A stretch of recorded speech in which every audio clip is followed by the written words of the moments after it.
There hasn't been a single game that fits in the same genre as Ghostrunner that comes even close to its level of quality and addictive gameplay. Neon white. Okay, that one doesn't count. I remember watching Ghostrunner's reveal trailer and being like, damn, that's a game for me. And then a demo came out consisting of a single 10-minute level, and I somehow put 10 hours into that. Then the full game was released, and as you will expect, I also put a ton of hours into that and its subsequent updates. Ghostrunner is far from perfect, but what it does really, really well. And if that happens to be what you're into, if you enjoy mastering its mechanics and learning the different levels, then welcome to the party, pal! The only way to satiate the addiction is to go even faster. A few months ago, the Project Hell DLC came out. It took me a while, but it was time to jump back into the Ghostrunner train. Project Hell adds 7 new levels, a couple new enemies, some boss fights, and of course, secrets. It took me around 3 hours to complete my first playthrough, most of that being hunting for secrets and just overall taking it slow. Hell comes with her own toolset and movement style that does a great job at differentiating her from Jack, the main game's protagonist. Hell's skill system and resource management focuses on depth over breadth, resulting in a more focused and, to be honest, straight up better system when compared to the original. And playing to Ghostrunner's strengths instead of trying to keep it fresh with new flashy stuff that doesn't really add to the core experience, while also cranking up each movement parameter to 11. I have my first share of opinions on this. So let's jump right into it. Project Hell's story takes place right before the original campaign. This time around we follow Hell, a Ghostrunner completely stripped out of her humanity. Our adventure starts as she is awakened by Mara. Akin to the architect with Jack, Mara begins Hell's calibration as we follow the tutorial, putting her through a series of ethical and behavioral questions that leads the player to one conclusion: Hell is an inhuman killing machine. And yet, there seems to be still a glimmer of hope left in there. 5. A trolley is approaching 5 people tied up on the tracks. You can do nothing and let them die, or you can divert the trolley to a sidetrack where there's only one tied up person in the way. Who are these people? It doesn't matter who they are. Then it doesn't matter if they live or die. Coming into the DLC, I didn't expect character development to be as strong as it is, given its short duration. I'm not saying it's the best writing ever, but I was pleasantly surprised. Now, Project Hell being a DLC, it can do away with the slow start, wasting close to no time to get into the fast-paced rhythm any returning player is here for.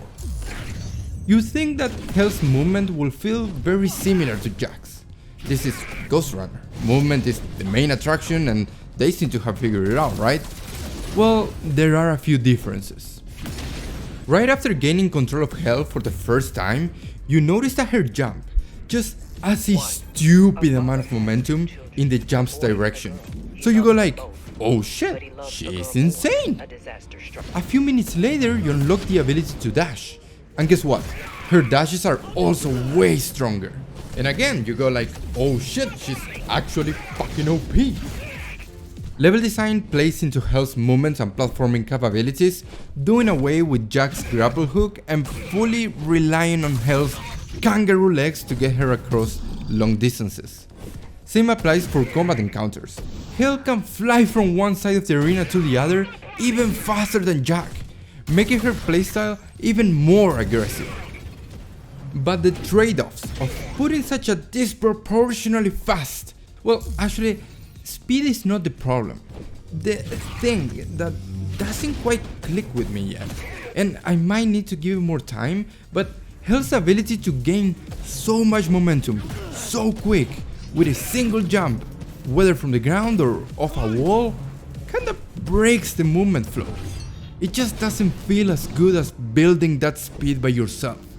Yes, I know that super jumping by dashing, sliding and jumping might not be the quote-unquote intended way to play the game, but fuck does it feel good, and it flows really well. In comparison, Hell feels way less precise. It's harder to control the spacing of your moves because there is no middle ground. You either move slowly, boots on the ground, or you move at maximum speed. I am not saying this is necessarily bad. Again, it's a trade-off. I just much prefer Jack's more intimate moveset myself. I think it works better within Ghostrunner's sandbox. Are we getting multiple characters in Ghostrunner 2, each with their own moveset? Maybe, I don't see why not.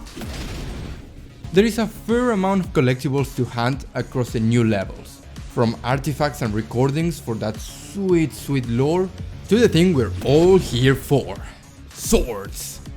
By the way, what's up with the new swords? I mean, they aren't bad, but you really couldn't come up with something that looks a little bit better. I like the main campaign ones much better. Which brings me to the point, why can I not use those ones here? Who cares about immersion? I want to slice and dice with my rainbow sword or whatever. As you can see, I'm trying really hard to find something to complain about here, so let's keep going. Project Hell is short, but not without a few new ideas that make good use of the existing sandbox. There are a couple new enemies, a dude with a jetpack that throws useless grenades at you, and a guy that slams the ground sending shockwaves in your way. Meh. Level design, however, presents some interesting sections. This one was my favorite, where you are movement limited as you go through a low ceiling tunnel, using a moving platform as your shield from the mechs shooting at you from the sides while parrying and slicing in half the wardens that dare come in your way. This is one of those rare occasions where Ghostrunner uses the constraints that a tight space puts on the player in a smart way, leading to a just plain cool sequence. Environments and overall art design is as freaking awesome as the main game, if not more. Many tile sets are reused here, but that's not at all a negative. It's crazy that a game that's always encouraging you to move forward as fast as possible still manages to stop you in your tracks to admire and appreciate the surroundings. And of course, having an absolute banger of a soundtrack always helps.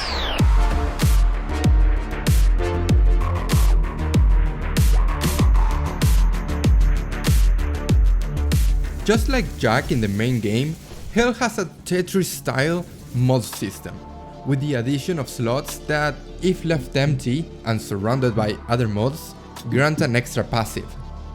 I haven't experimented with this too much, but on paper, they aren't anything to really optimize for. Killing enemies through walls while enraged, a bit of invincibility after your shield breaks, and killing enemies when air dashing into them. Again, not bad, but nothing to go crazy for. I can explain how refreshing it is not having to go back to the Cybervoid every 30 minutes like in the main game. Project Hell is completely uninterested in slowing you down. And to that I say, thank you. The Cybervoid is cool the first time around when you are new to the story and want to take it all in, but it quickly turns to the equivalent of filling an entire Doom level with purple goo. My character is this insanely fast killing machine, and yet I cannot even dash in the freaking Cybervoid. In the main campaign, we enter the Cybervoid to gain new abilities. So how do we get more abilities here? Well, we don't.